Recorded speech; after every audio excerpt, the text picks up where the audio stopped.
Variable के naming rules क्या हैं, ये हम पहले भी बता चुके हैं कि आप जो है अंडरस्कोर लगा सकते हैं, शुरू में अगर लगाना चाहें लगा सकते हैं, ठीक है। आप लेटर्स लिखें उसके बाद भले नंबर लिख लें, मैटर नहीं करता, ठीक है। वेरिएबल नेम में अगर आपने सपोज लिखा ए और उसके बाद कोई नंबर दे दिया, एक्सेप्टेबल है, ठीक है। लेकिन ऐसा नहीं हो सकता कि आप पहले नंबर दें उसके बाद ए लिखें, ये एक्सेप्टेबल नहीं है, ठीक है। इसी तरह आप कोई रिजर्व कीवर्ड नहीं लिख सकते, ठीक है। इसके अलावा केस सेंसिटिव का देखें, यहाँ पर 3 एग्जांपल दी हुई हैं, एक ये वेरिएबल है, एक ये वेरिएबल है और एक ये वेरिएबल, ये 3 नाम है सपोज, ठीक है, वेरिएबल के। अब यहाँ पर सारा स्मॉल में है, यहाँ पर सिर्फ वी कैपिटल है और यहाँ पर पूरा वेरिएबल नेम कैपिटल में, तो ये क्या करेगा, ये तीनों को अलग अलग कंसीडर करेगा, सही है। केस सेंसिटिव का इशू है, मैं आपको पहले भी बता चुका हूँ, ठीक है। और यहाँ पर कुछ हमने एग्जांपल्स दी हुई हैं कि जैसे कि यहाँ पर मैंने क्या किया हुआ है, ये एक कैमल केस में रखा हुआ है, यहाँ अंडरस्कोर उसके साथ रखा हुआ है, यहाँ पर मैंने जैसे एज लिखा और 2 लिख दिया, मैंने कहा है कि ये एक्सेप्टेबल है, तो यहाँ पर देखें मैंने लिखा हुआ है वैलिड। यहाँ पर आप देखें, यहाँ पर मैंने क्या किया, 2 पहले लिख दिया, तो इसने क्या किया, इनवैलिड मैंने लिख के बता दिया, ठीक है। इसी तरह फ्लोट जो एक कीवर्ड है वो भी मैंने इनवैलिड लिख के बता दिया। फ्लोट खुद एक कीवर्ड है ना, हम एंड पहले बता रहे हैं। अब एंड क्या है, मैंने पहले एक डेटा टाइप बता दी, अब जब मैंने डेटा टाइप डिफाइन कर दी तो उसके बाद मुझे क्या देना पड़ेगा, वेरिएबल नेम देना पड़ेगा ना। अब वेरिएबल नेम अगर मैं फ्लोट रखूं तो वो एक्सेप्टेबल नहीं है ना, वो ऑलरेडी सी का रिजर्व कीवर्ड है, इसलिए, ठीक है। इसी तरह अब ये देखें, मैंने माय डैश करके वर्ड लिखा, तो ये भी हमारे पास इनवैलिड हाइफन एक्सेप्टेबल नहीं है। यही केस मैं आपको करके भी दिखा देता हूँ।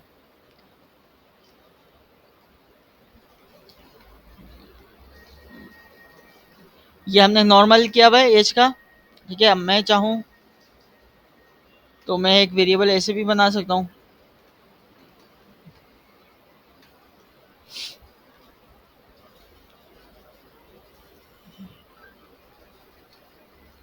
मैंने यहाँ पर ए को कॉल कर लेना है, अब मैंने ए को अंडरस्कोर के साथ कॉल करना है, ठीक।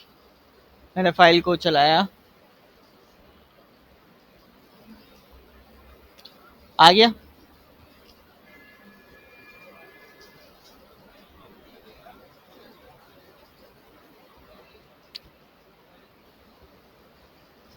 सही है, ताकि अलग थोड़ा सा हमें मिल जाए। यहाँ 6 आ गया और यहाँ पर 5 आ गया, ये 5 हमारा एज वाला आ रहा है, ये 6 हमारा ए वाला आ रहा है, ठीक। इसी तरह मैं एक और केस बना देता हूँ, अगर हाँ जी, यहाँ पर मैंने पहले प्रिंट एफ में ए लगाया हुआ है ना, बिल्कुल ऐसे ही है। अब ये देखें, मैंने यहाँ पर सिर्फ 2 ही लिखा है और उसने रेड लाइन दे दी है। अगर मैं यहाँ पर अब मैंने यहाँ पर इसको भले वैल्यू भी असाइन कर दूँ, क्या दे रहा है, एरर दे रहा है, कंपाइल टाइम एरर कहलाता है ये, ठीक है। दो तरह के एरर होते हैं, एक होता है रन टाइम, एक होता है कंपाइल टाइम। ये जो आ रहा है हमारे पास, ये कंपाइल टाइम है, ठीक है। रन टाइम वो होता है जो एप्लीकेशन चलते टाइम एग्जीक्यूट वो एरर आए, तो ये एक्सेप्टेबल नहीं है कि नंबर से पहले स्टार्ट हो, ठीक है। इसके अलावा जैसे कि मैंने आपको पहले भी बताया, आप कोई और सिंबल यूज नहीं कर सकती अंडरस्कोर के अलावा, जैसे कि मैंने यहाँ पर अगर मैं ये करूँ तो ये भी हमारे पास एक्सेप्टेबल नहीं है, ठीक है।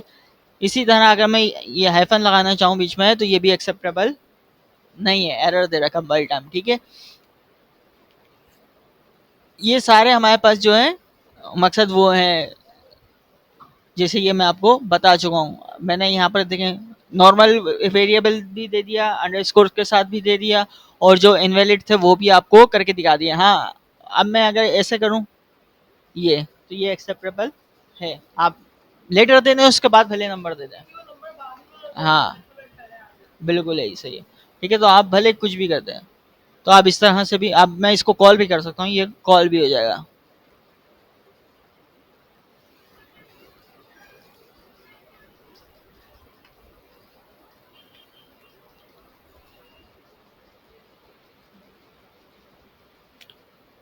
सही है।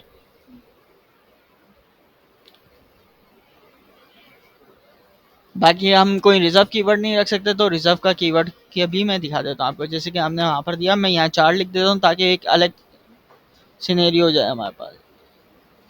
दे रहा है? मैं आपको ये एग्जांपल बता रहा हूँ कि हम वेरिएबल नेम कोई रिजर्व कीवर्ड नहीं रख सकते। अब ये क्या है, रिजर्व कीवर्ड है। चार जो है रिजर्व कीवर्ड है, इसलिए वो क्या दे रहा है, एरर दे रहा है।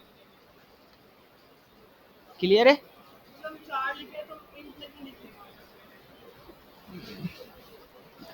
अगेन मैं समझा देता हूँ। ठीक है, हमने क्या करना था, एक न्यूमेरिक वैल्यू स्टोर करनी थी, उसके लिए हमने इंटीजर डिफाइन कर दिया। अब जब मैंने एक इंटीजर डेटा टाइप बता दी, तो अब आगे मुझे क्या बताना है, वेरिएबल का नाम।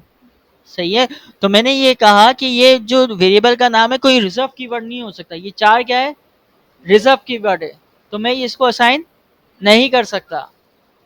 क्लियर है कॉन्सेप्ट? इसी तरह अगर मैं फ्लोट यूज करना चाहूँ तो फ्लोट भी यूज नहीं कर सकता। रिटर्न वो कहते हैं रिजर्व कीवर्ड है, अगर मैं रिटर्न कीवर्ड यूज करना चाहूँ तो वो भी नहीं कर सकता, रिजर्व कीवर्ड है। जितने भी रिजर्व कीवर्ड है वो आप variable name as a use नहीं कर सकते।